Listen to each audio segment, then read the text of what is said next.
আসসালামু আলাইকুম, সবাই কেমন আছেন? আশা করছি সবাই ভালো আছেন। বেশ অনেক দিন পর আরেকটা নতুন ভিডিও নিয়ে আপনাদের সাথে চলে আসলাম। বেশ অনেক দিনই আমি কোনো ভিডিও আপলোড করিনি, কারণ একটু ব্যস্ত ছিলাম, তাই ভিডিও এডিট করারও সময় পাচ্ছিলাম না। তো এই তো সেদিন গিয়েছিলাম হচ্ছে আমার শ্বশুর বাড়িতে। তো আমার শাশুড়ি হচ্ছে কয়েকটা মিষ্টি কুমড়ার ফুল তুলে নিয়ে গিয়েছিল এখান থেকেই। তো হচ্ছে বলল এই মিষ্টি কুমড়ার ফুলগুলো বেসন দিয়ে ভাজি করো। তো আমি বললাম যে শুধু ফুল কেন ভাজি করব, তার সাথে কয়েকটা পাতাও ভাজি করি, কারণ মিষ্টি কুমড়ার পাতা কিন্তু বেসন দিয়ে ভাজি করলে অনেক অনেক মজা লাগে।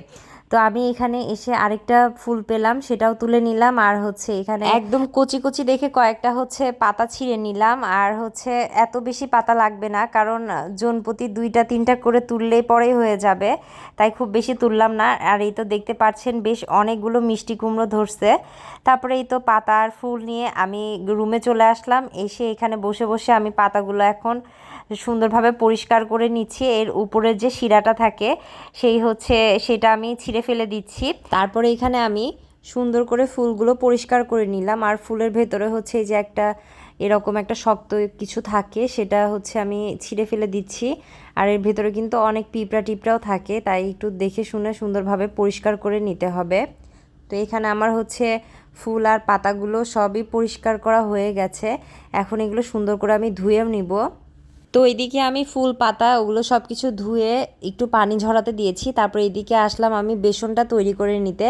তো বেসনটা কিন্তু যত সুন্দরভাবে তৈরি করা যাবে, এইসব বড়া চপ এগুলোর কিন্তু টেস্ট আরও বেশি বেড়ে যায়। তো এখানে আমি হচ্ছে কিছুটা বেসন নিয়ে নিচ্ছি আর কিছুটা চাউলের গুঁড়া নিয়ে নিচ্ছি। নিয়ে এখানে অল্প কিছুটা হলুদের গুঁড়া, মরিচের গুঁড়া, অল্প একটু চিনি, একটু লবণ আর হচ্ছে একটু সয়াবিন তেল দিয়ে ভালো করে সব কিছু আগে একটু মাখিয়ে নিলাম। এখনই পানি দিইনি। এইগুলো সব কিছু একটু ভালো করে মাখিয়ে নেওয়ার পরে এখন অল্প অল্প করে পানি দিব। খুব বেশি পানি দিয়ে ফেলবো না ফার্স্টে, অল্প করে পানি দিয়ে দিয়ে হচ্ছে এর ভেতরে যেই হচ্ছে লাম্পগুলো থাকে সেগুলো হচ্ছে আমি ভালো করে একটু ভেঙে ভেঙে ভালো করে গুলিয়ে নিচ্ছি। তারপরে আর একটু পানি দিয়েছি।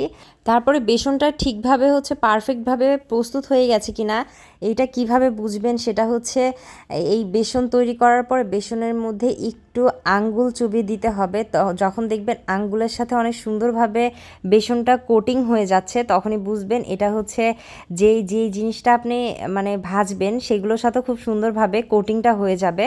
তারপরে এই তো আমি এখানে হচ্ছে গরম তেলের মধ্যে এখন একে একে হচ্ছে মিষ্টি কুমড়ার ফুলগুলো ফার্স্টে ভেজে নিচ্ছি। গ্রামের বাসায় কিন্তু সচরাচর এরকম লাউ গাছ, মিষ্টি কুমড়া গাছ এরকম সব জায়গায় থাকে। তো হচ্ছে এই সব জায়গায় গেলে কিন্তু আমরা একটু বুদ্ধি খাটাইলে কিন্তু খুব সুন্দর মজাদার একটা নাস্তা তৈরি করে ফেলতে পারি। তো হচ্ছে এই জিনিসটা কিন্তু আমরা লাউয়ের পাতা দিয়েও করতে পারি। লাউয়ের পাতার হচ্ছে বেসন দিয়ে ভাজি করলেও অনেক মজা লাগে। আর তারপরে এখানে দেখতে পাচ্ছেন আমি হচ্ছে ফুলগুলো সব দিয়ে দিয়েছি। খুব বেশি ফুল ছিল না, আরও বেশি হলে হয়তো বা আরও ভালো হতো, কারণ সবাই খেয়ে বলতেছে এত মজা হয়েছে। আর তখন সবারই একটু কমই পড়ে গিয়েছিল। তো এখানে মিষ্টি কুমড়ার ফুলগুলো সব ভাজা হয়ে গেছে, ফুলগুলো এখন আমি তুলে নিচ্ছি।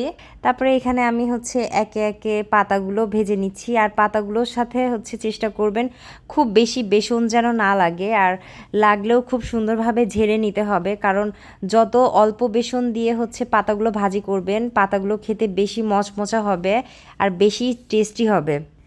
আজকাল কিন্তু শহরেও হচ্ছে সব জায়গায় মিষ্টি কুমড়ার শাক, তারপরে হচ্ছে লাইয়ের শাক, এগুলো সব জায়গায় পাওয়া যায়। তো এইগুলো কিন্তু বাসায় যখন শাক খাওয়ার জন্য এইগুলো নিয়ে আসা হয়, তখন কিন্তু এর থেকে কয়েকটা পাতা বের করে এইভাবে বেসন দিয়ে ভাজি করলে কিন্তু অনেক মজা লাগে খাইতে, একদম অন্যরকম। এটা কিন্তু ভাত দিয়ে খেতেও অনেক মজা লাগে, এমনি খেতে তো মজা লাগে, আবার ভাত দিয়ে খেলেও অনেক টেস্ট লাগে। তো যাই হোক, এখানে আমার হচ্ছে একে একে সবগুলো পাতায় ভাজা হয়ে গেছে আর ফুলগুলো তো আগেই ভাজি হয়ে গেছে। তো দেখতেই পাচ্ছেন, দেখতেই মনে হচ্ছে অনেক টেস্ট হয়েছে। সত্যি খেতে কিন্তু অনেক মচমচা হয়েছিল আর অনেক মজা হয়েছিল। তো সবাই বাসায় এইভাবে অবশ্যই ট্রাই করে দেখবেন। আজকে এই পর্যন্ত, সবাই ভালো থাকবেন, সুস্থ থাকবেন। আল্লাহ হাফিজ।